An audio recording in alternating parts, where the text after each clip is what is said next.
Hi viewers, welcome to our channel. ప్రస్తుతం మనతో పాటు ఇమ్మంది రామారావు గారు సీనియర్ జర్నలిస్ట్ ఉన్నారు. వారితో ఒకసారి మాట్లాడదాం. సార్ నమస్కారం. సార్ నమస్తే బాబు. సార్ హనీమూన్ లో కూటమి నేతలు అని చెప్పేసి అమర్నాథ్ గారు, గుడివాడ అమర్నాథ్ గారు కామెంట్ చేశారు. సార్ కూటమి నేతలంతా కూడా హనీమూన్ లో ఉన్నారు, వీళ్ళ హనీమూన్ ముగిసిపోగానే మా యాక్షన్ ప్లాన్ మొదలు పెడతామని అంటున్నారు. అంటే ఇప్పుడు కూటమి నేతలను ఒకవైపు వ్యంగ్యంగా మాట్లాడుతూనే తమ యాక్షన్ ప్లాన్ మొదలు పెడతామనంటే ఏవో కొన్ని వ్యూహాలతో అయితే రాబోతున్నారని తెలిసిపోతుంది. అంటే ఏంటి వాళ్ళ ప్లాన్ ఏంటి, ఏ విధంగా రాబోతున్నారు అని చేసిన కామెంట్స్ పైన మీ ఒపీనియన్ ఏంటి సార్? ఇక్కడ గుడివాడ అమర్నాథ్ని పాలక వర్గంలో ఉంటుండగా గేలీ చేశారు కోడిగుడ్డు మంత్రి అని. పోనీ ప్రతిపక్షంలోనైనా కొంచెం ఘాటైనా నీటైన అర్థవంతమైన విమర్శలు చేస్తారు అనుకుంటే ఏ బిగ్ జీరో. హనీమూన్ కూటమి ఏంటండి బాబు? హనీమూన్ కూటమి అంటే ఏంటి? Early days of the parliament అంటే early days of the assembly అని అర్థం. వీళ్ళు అసెంబ్లీలో అడుగు పెట్టేసరికి చుట్టూతా గోతులు, చుట్టూతా కేసులు, ఖజానా ఖాళీ, అవినీతి భాగోతాలు, 26 జిల్లాల్లో వైఎస్ఆర్ పార్టీ కార్యాలయాలు, హంతకులు, దోపిడీదారులు, దాడి చేసిన వాళ్ళు, ఇంతతో ఉండిపోతే దీన్ని హనీమూన్ అని పిలవడానికి నోరు ఎలా వచ్చిందో తెలియదు. అలాగే ఒక పక్క పవన్ కళ్యాణ్ కార్యాచరణలో పడిపోయాడు. జనం అక్కడ ఉప్పాడు వెళ్ళాడు, అక్కడ వాళ్ళని ఈ విధంగా ఆదుకోవాలి, వాళ్ళ తాలూకు గ్రామీణాభివృద్ధి సంబంధితమైనటువంటి శాఖల మీద ఒక రివ్యూ చేశాడు.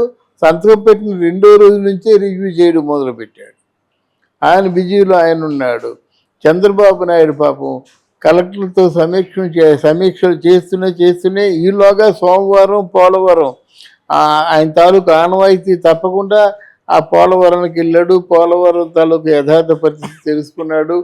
తెలుగుదేశం పార్టీలో అధికారంలో ఉంటుండగా ఎంత డ్యామేజీ ఏర్పాటు చేశారో పోలవరానికి అవన్నీ శ్వేతపత్రం రిలీజ్ చేస్తున్నాడు. ఇప్పుడు ఎవరు హనీమూన్లో ఉన్నట్టు లెక్క? ఎవరు హనీమూన్ లేరు. ఒళ్ళొంచి పని చేస్తున్నారు. పని చేయడం వాళ్ళకి ఇంట్రెస్ట్, అందువల్ల వాళ్ళు పని చేస్తున్నారు అన్నమాట. ఇంకా మరి కార్యాచరణలో దిగుదామని నువ్వు అనుకుంటున్నావు. ఎక్కడ అనకాపల్లిలో ఉండి కార్యాచరణలో దిగిపోయారు కదా మీ గురువు గారు, మీ నాయకుడు. కార్యాచరణలో దిగబట్టే ఒక హంతకుడు, ఒక క్రిమినల్, ఈవీఎంని పగలగొట్టినవాడు, అక్కడ ఎవరి పేరు చెప్తే మాచర్లలో మంచినీళ్ళు తాగరో అటువంటి వాడు ఖైదీ అయితే ఆయన్ని మొట్టమొదటిసారిగా ఆయన ఏదో దేశభక్తులు, దేశానికి కావలసిన వాళ్ళలాగా ఆయన్ని పలకరించడానికి వచ్చారు ఆయన జగన్మోహన్ రెడ్డి. మరి అనిత ఎలాగ పర్మిషన్ ఇచ్చిందో తెలీదు, వచ్చాడు. అనిత గురించి తర్వాత చెప్పుకుందాం. జగన్మోహన్ రెడ్డి వచ్చాడు. ములాఖత్ అనేవాడు ములాఖత్ చేయాలి కదా. అయినా ఒక అధినాయకుడు పరామర్శించేది ఇలాంటి ఒక క్రిమినల్ని కాదు కదా. ఎవడో నిస్వార్థమైనటువంటి నాయకుడు, పేదరికంలో ఉన్న నాయకుడు, ఆయన 10 మందికి స్ఫూర్తిదాయకంగా ఉండే నాయకుడిని పలకరిస్తే బాగుండేది. అంటే ఇక్కడ మాచర్లు వాళ్ళు సంబరాలు చేసుకుంటున్నారు. అటువంటి ఒక క్రిమినల్ని పలకరించడానికి వస్తావా? పోనీ మీకు ఏ సత్సంబంధాలు, ఇంకే సంబంధాలు ఉన్నాయో తీసి పక్కన పెడితే అలాంటి వాడిని పలకరించి ఎవరికి కనిపించకుండా వెళ్ళిపోవాలి. కానీ మళ్ళీ ఆ కారు కూతులు ఏమిటి హెచ్చరిస్తున్నాను, ఇది రిక్వెస్ట్ కాదు. మళ్ళీ అప్పటిలాగే పూర్వం పరిపాలన యంత్రాంగంలో అధిష్టానంలో ఉన్నప్పుడు ఎలా మాట్లాడేవాడు అలాగే మాట్లాడుతున్నాడు.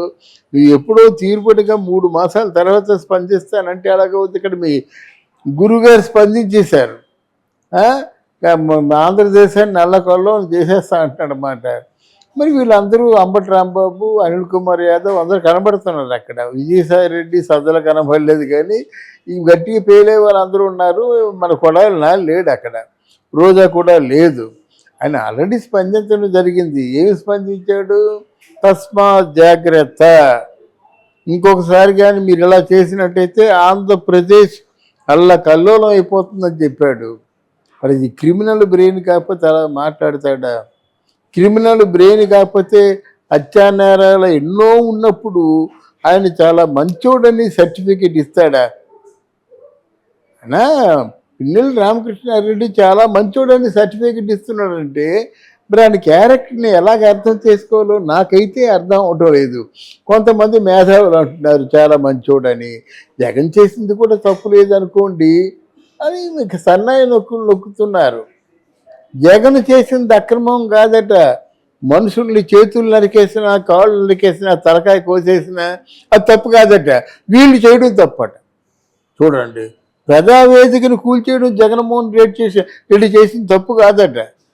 వీడు జగన్మోహన్ రెడ్డి తాలూకు అక్కడ బోటు యార్డ్ని పడగొట్టడం తప్పని కూసే కొంతమంది కుహన మేధావులు ఉన్నారు.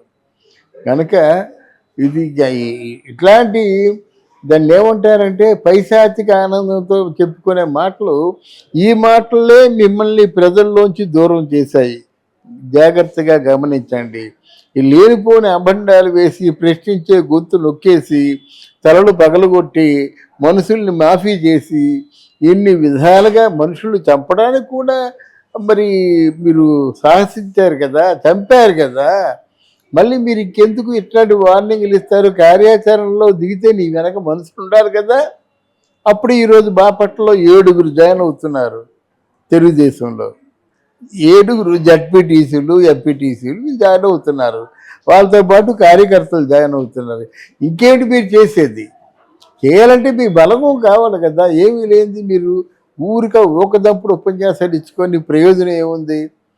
వాళ్ళే మీకు తస్మాత్ జాగ్రత్తగా ఉండండి, ఒళ్ళు దగ్గరుంచుకొని ప్రవర్తించండి అని వాళ్ళు మీకు వార్నింగ్ ఇవ్వాలా యాక్చువల్గా వాళ్ళ సంఖ్యాబలంతో. ఎందుకంటే మీరు అంతకుముందు సంఖ్యాబలాన్ని చూపించే కదా వార్నింగ్లు ఇచ్చారు. ఇప్పుడు వాళ్ళ సంఖ్యాబలం చూపిస్తే మీరు ఎక్కడ ఉండాలా? ఆమె దూరంలో ఉండాలా? అసలు అసెంబ్లీకి రావడానికి మనుషులు లేరు కదా మీకు. అందువల్ల ఎంత అమాయకుడైతే మాత్రం గుడివాడ అమర్నాథ్ లాంటి వాడికి, ఒక మినిస్టర్గా చేసిన వాడికి ఎంత చిన్న లాజిక్ అర్థం అవ్వలేదంటే ఆయన చూసి జాలిపడడం తప్ప మనం ఏం చేయలేం.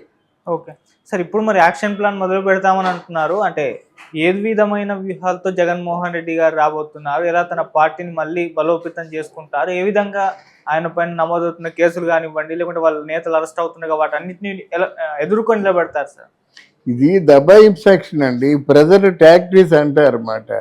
మనిషి మీద ఏదో భూగోళం బద్దలైపోతుందనేటువంటి భ్రమని కనిపించి వాళ్ళు భయపెట్టడం. ఆయన చేసింది అదే ప్రజలు అంత అమాయకులు అనుకుంటున్నారు. ప్రజలకు అన్నీ తెలుసు. మేము ఫీల్డ్లోకి వచ్చినట్టయితే మనుషులు ఎవరు ఉండరు అని వాళ్ళు చెప్తున్నారు. ఎలా ఉండరో చూద్దాం. మరి దేశంలో లా అండ్ ఆర్డర్స్ లేవా? హోము లేదా? ఇక ముందు కాకపోయినట్టయితే మనమే 10 వీడియోలు చేసి పెడతాం అన్నమాట. అందువల్ల అది ప్రజల టాక్టిక్స్. అంటే ప్రజల్ని భయభ్రాంతులు చేస్తే ఓటేయడం మానేస్తారు అనుకున్నాం.